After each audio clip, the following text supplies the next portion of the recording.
മറിമായത്തിൻ്റെ അതേ ഒരു വൈബിൽ അതിൻ്റെ ഒരു എക്സ്റ്റെൻഡഡ് വെർഷൻ പോലെ തോന്നി. First nice movie, must watch for youngsters. ഒരു നല്ല മെസ്സേജ് തരുന്ന സിനിമയാണ്, കണ്ടിരിക്കാൻ ഫാമിലിയായിട്ട്. കോമഡി മാത്രമല്ല, സോഷ്യലി റെലവൻ്റ് ആയിട്ടുള്ള ഒരുപാട് കണ്ടന്റ്സ് അതിൽ പറഞ്ഞിട്ടുണ്ട്. മറിമായൻ ടീമിൻ്റെ പൊളിറ്റിക്കൽ സട്ടയർ ചിത്രം പഞ്ചായത്ത് ജട്ടി ഇന്ന് റിലീസാണ്. സിനിമയോടെന്ന് സിനിമയുടെ പ്രശ്നം ചോദിച്ചു. നല്ലതായിരുന്നു. Okay, the main motivation to come here is Marimayam team ആയതുകൊണ്ട്. ആൻഡ് അവരിങ്ങനെ ഒരു മൂവി ആയിട്ട് എങ്ങനെ ഉണ്ടാവുമെന്ന് വിചാരിച്ചു. അങ്ങനെ ദേ ഹാവ് നോട്ട് ഡിസപ്പോയിൻറ്റഡ്. വളരെ നല്ലതായിരുന്നു. മ്യൂസിക് വളരെ നല്ലതായിരുന്നു.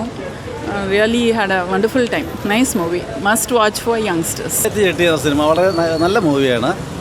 ഒരു നാടിൻ്റെ കുറേ പ്രശ്നങ്ങളും അതിന് പരിഹരിക്കാൻ വേണ്ടി ആ നാട്ടിലെ പഞ്ചായത്ത് മെമ്പറുടെ നേതൃത്വത്തിൽ നടക്കുന്ന കുറേ കാര്യങ്ങളും അദ്ദേഹം അതിൽ ചെയ്യുന്ന ത്യാഗങ്ങളും അതിനോടനുബന്ധിച്ചുള്ള ഒരു വിഷയമാണ് ഈ സിനിമ. അതിന് നല്ല മെസ്സേജ് തരുന്ന സിനിമയാണ്, കണ്ടിരിക്കാൻ ഫാമിലിയായിട്ട് കണ്ടിരിക്കുക. അത്യാവശ്യം തമാശയുണ്ട്, കുടുംബ ബന്ധങ്ങളുടെ ചില മുഹൂർത്തങ്ങളുമുണ്ട്. എല്ലാം കൂടെ നല്ല മെസ്സേജ് തരുന്ന നല്ല ഒരു സിനിമ. Very good movie. കൊള്ളാം, ബോറടിക്കാതെ നോക്കാം. കോമഡിയാണ്. നന്നായിട്ടുണ്ട്, നല്ല സിനിമയായിരുന്നു. എല്ലാവരുടെ അഭിനയമൊക്കെ വളരെ നന്നായിട്ടുണ്ട്. കോമഡി മാത്രമല്ല, സോഷ്യലി റെലവൻ്റ് ആയിട്ടുള്ള ഒരുപാട് കണ്ടന്റ്സ് അതിൽ പറഞ്ഞിട്ടുണ്ട്. എല്ലാവരുടെ അഭിനയം നന്നായിട്ടുണ്ടായിരുന്നു. അതെ, മറിമായൻ ടീമായിരുന്നു. നമ്മൾ ആ 30 മിനിറ്റ് തിരക്കുള്ള ഒരു മിനി സ്ക്രീനിലെ കണ്ടന്റ് അവർ സിനിമയായിട്ട് കൊണ്ടുവന്നപ്പോൾ എല്ലാം ഒരു നന്നായിട്ടുണ്ട്. അത് നല്ല രീതിയിൽ തന്നെ പ്രസൻറ്റ് ചെയ്തിട്ടുണ്ട്.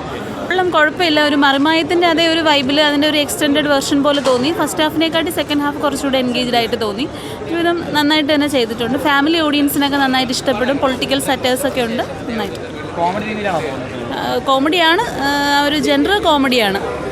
പഞ്ചായത്ത് ജെട്ടി കുഴപ്പമില്ല. അതായത് മറിമായം ടീമായതുകൊണ്ട് തന്നെ എക്സ്പെക്റ്റേഷൻ ഉണ്ടായിരുന്നു. അവർ പറയും പോലെ കോമഡി സെറ്റെയർ ആ ഒരു പാറ്റേൺ തന്നെയാണ് അത് സാധനം. പിന്നെ എടുത്തു പറയേണ്ട ഒരു സാധനം എന്ന് പറഞ്ഞാൽ മേക്കിംഗ് ആണ്. നമ്മളിപ്പോൾ ഈ സീരിയലും സിനിമയും തമ്മിൽ 2 ലെവലിലാണ് മേക്ക് ചെയ്യേണ്ടത്. അവരത് നന്നായിട്ട് ചെയ്തിട്ടുണ്ട്. അത് സമ്മതിച്ചു പറ്റും. അവർക്കൊരു കൺഗ്രാജുലേഷൻ കൊടുക്കണം. കാരണം സീരിയൽ മേക്ക് ചെയ്യുമ്പോൾ നമുക്ക് പടം എടുക്കാൻ പറ്റില്ല, സിനിമ ചെയ്യുമ്പോൾ സീരിയൽ ചെയ്യാൻ പറ്റില്ല. ആ ഒരു ഫ്രെയിംസും കാര്യങ്ങളൊക്കെ പക്കാ സിനിമ ഫ്രെയിം തന്നെയാണ്. അതിൻ്റെ ആ ഒരു ക്രെഡിറ്റ് അതിൻ്റെ ഡയറക്ടേഴ്സ് 2 പേർക്കും പിന്നെ സ്ക്രിപ്റ്റും തന്നെയാണ്. അതായത് രാഷ്ട്രീയം എന്ന് പറയുന്ന സിനിമയുടെ മെസ്സേജ് എന്ന് പറഞ്ഞാൽ നമ്മുടെ രാഷ്ട്രീയം എന്ന് പറയുന്ന സംഭവം ജന നന്മയ്ക്ക് വേണ്ടി ഉപയോഗിക്കണം, ജനങ്ങൾക്ക് വേണ്ടി എന്തെങ്കിലും ചെയ്യണമെന്ന് പറയുന്ന ഒരു മെസ്സേജാണ്. അതും ഭരണത്തിൽ ഇരിക്കുന്ന പാർട്ടിയും ഓപ്പോസിറ്റ് ഇരിക്കുന്ന പാർട്ടിയും തമ്മിലുള്ള പ്രശ്നങ്ങളും അങ്ങനെയുള്ള സാധനങ്ങളാണ് ഇതിൽ കൺവേ ചെയ്യുന്നത്. എപ്പോഴും രാഷ്ട്രീയം എന്ന് പറയുന്ന സാധനം നമ്മൾ എന്താ പറയുക, ജനങ്ങളുടെ നന്മയ്ക്ക് ഉപയോഗിക്കണം, ഇല്ലാന്നുണ്ടെങ്കിൽ പ്രശ്നങ്ങളുണ്ടാവും എന്ന് പറയുന്ന ഒരു സാധനമാണ് അതിൽ കൺവേ ചെയ്തേക്കുന്നത്.